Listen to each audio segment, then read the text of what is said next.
안녕하세요. 경제연 사이트 구독자 여러분. 모닝연 사이트입니다. 구독자 여러분, 오늘 아침 혹시 주식창이나 원자재 시세를 확인하고 자신의 눈을 의심하지는 않으셨나요?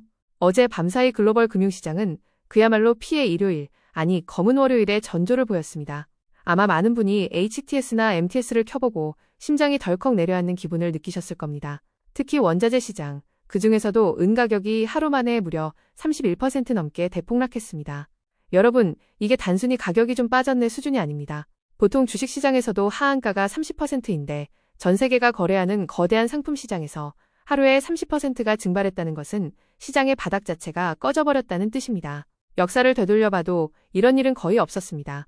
1980년, 전설적인 헌트 형제가 은 시장을 독점하려다 실패하며 폭락했던 사건 이후 무려 46년 만에 발생한 최대 낙폭입니다.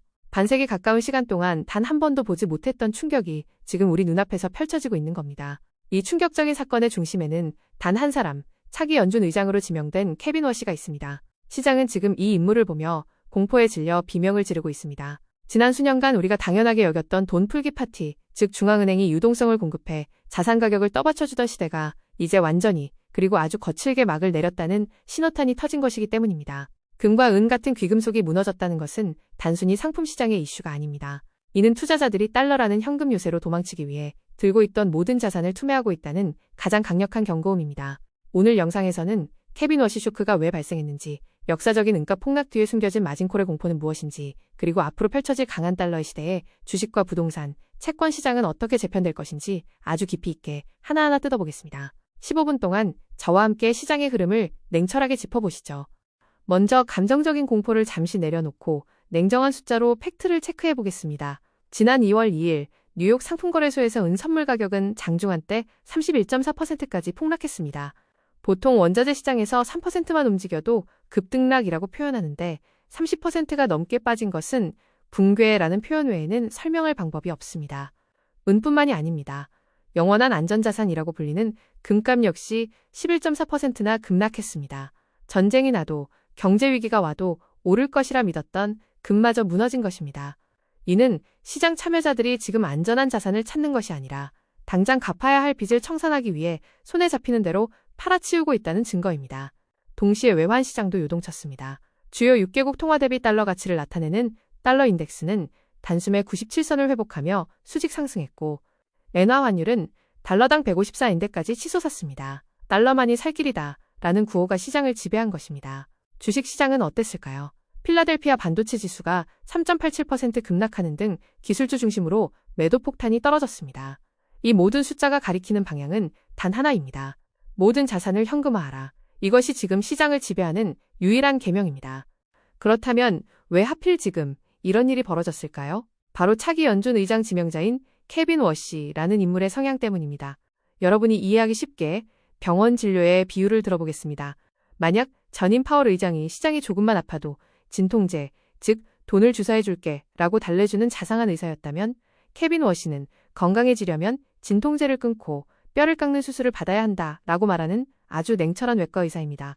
워시는 월가에서 건전통화론자, 이자 매파 중에 매파로 통합니다. 그는 과거 연준 이사 시절부터 중앙은행이 돈을 풀어 자산 가격을 인위적으로 떠받치는 양적 완화에 대해 극도로 비판적이었습니다. 시장은 그가 취임하면 연준이 보유한 채권을 시장에 내다 팔아 시중에 돈을 빨아들이는 대차대조표 축소를 강력하게 밀어붙일 것이라고 확신했습니다. 여기서 결정적인 문제가 발생합니다. 그동안 많은 투자자가 연준은 결국 돈을 풀 거야, 달러 가치는 계속 떨어질 거야 라고 믿고 자기 돈뿐만 아니라 남의 돈, 즉 빚을 내서 은과 금을 샀습니다. 이것이 바로 레버리지 투자입니다. 그런데 워시 지명 소식에 달러가 갑자기 초강세로 돌아서자 빚을 내 투자한 사람들에게 증권사로부터 무시무시한 통보가 날아듭니다. 바로 마진콜, 증거금 부족 통보입니다. 당장 현금을 채워넣지 않으면 강제로 팔아버리겠다는 독촉에 시달린 투자자들은 돈을 구하기 위해 울며 겨자 먹기로 은을 시장가에 던져야 했습니다. 이 매물이 가격을 떨어뜨리고 떨어진 가격이 또 다른 사람의 마진콜을 부르는 죽음의 악순환이 46년 만에 폭락을 만들어낸 것입니다. 즉, 이번 사태는 은의 가치가 없어져서가 아니라 빚으로 쌓아올린 거품이 워시라는 바늘에 찔려 터지는 과정이라고 보셔야 합니다. 이 충격은 상품 시장에만 머물지 않고 주식시장, 특히 기술주를 강타했습니다. 최근 마이크로소프트의 실적 부진까지 겹치면서 과연 AI에 쏟아붓는 막대한 돈이 실제로 수익이 되는가? 라는 근본적인 의구심이 확산되었습니다.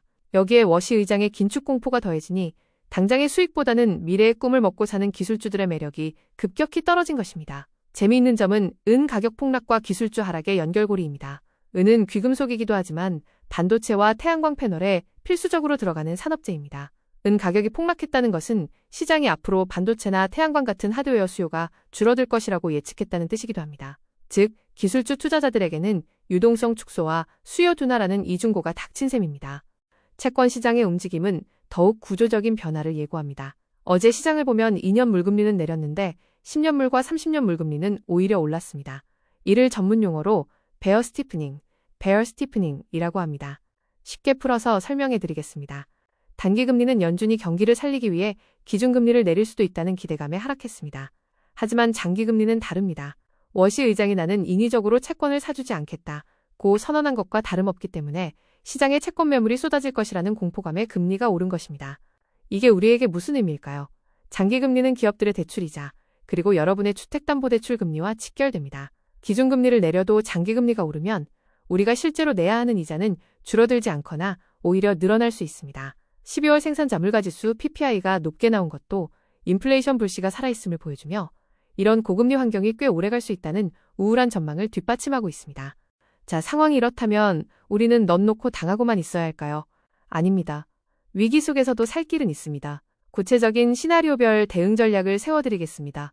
첫째, 현금 확보, 캐시 is king 전략을 최우선으로 삼으셔야 합니다. 워시 체제하에서 달러 강세 기조는 당분간 적어도 6개월 이상 지속될 가능성이 큽니다. 지금 많이 떨어졌으니 싸다며 무리하게 빚을 내서 저점 매수에 나서는 것은 떨어지는 칼날을 맨손으로 잡는 것과 같습니다. 레버리지를 최대한 줄이십시오. 전체 포트폴리오에서 현금 비중을 최소 30%에서 50%까지 늘려 시장의 변동성을 견딜 수 있는 체력을 비축해야 합니다. 둘째, 주식 투자를 계속하신다면 별표 성장주에서 가치주로의 대이동 별표를 준비하셔야 합니다. 금리가 높고 유동성이 마르는 시기에는 10년 뒤에 대박을 터뜨리겠다는 성장주보다는 당장 분기마다 현금을 꼬박꼬박 벌어들이고 부채 비율이 낮은 가치주나 배당주가 훨씬 유리합니다. 빚이 많은 기업은 앞으로 이자 비용을 감당하다가 쓰러질 수 있습니다. 기업의 재무제표를 꼼꼼히 살피고 현금 흐름이 좋은 기업으로 갈아타는 리밸런싱이 필요합니다. 셋째, 채권 투자에 대한 아주 신중한 접근입니다. 금리가 고점이니 채권을 사자는 말이 유행했었지만 지금 장기금리가 오르는 것을 보셨죠? 연준의 대차대조표 축소 계획이 명확해질 때까지는 10년물 이상의 장기채 투자는 보류하시는 게 좋습니다. 오히려 만기가 짧은 단기 채권이나 파킹 통장 같은 예금성 자산으로 잠시 피신해 있는 것이 현명한 선택일 수 있습니다. 오늘의 긴 이야기를 정리해 보겠습니다. 은값의 역사적 폭락은 단순한 사고가 아닙니다. 케빈 워시라는 새로운 연준 의장의 등장이 예고하는 거대한 패러다임의 변화, 즉 유동성 파티의 종말을 알리는 서막입니다. 우리는 지난 10년 넘게 경제가 어려우면 연준이 돈을 풀어 구해줄 거야 라는 믿음, 소위 연준 풋, 페드 풋에 취해 있었습니다.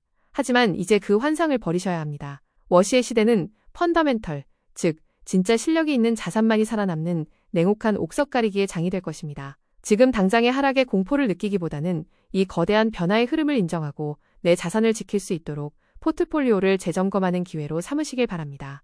비가 올 때는 우산을 쓰는 게 아니라 튼튼한 집 안으로 들어가는 것이 상책입니다. 오늘 전해드린 심층 분석이 여러분의 흔들리는 투자 판단에 든든한 등대와 같은 기준이 되었기를 바랍니다. 내용이 도움이 되셨다면 구독과 좋아요, 알림 설정 부탁드립니다. 저는 내일 아침 더 깊이 있는 인사이트로 다시 찾아오겠습니다. 지금까지 모닝 연사이트였습니다. 감사합니다.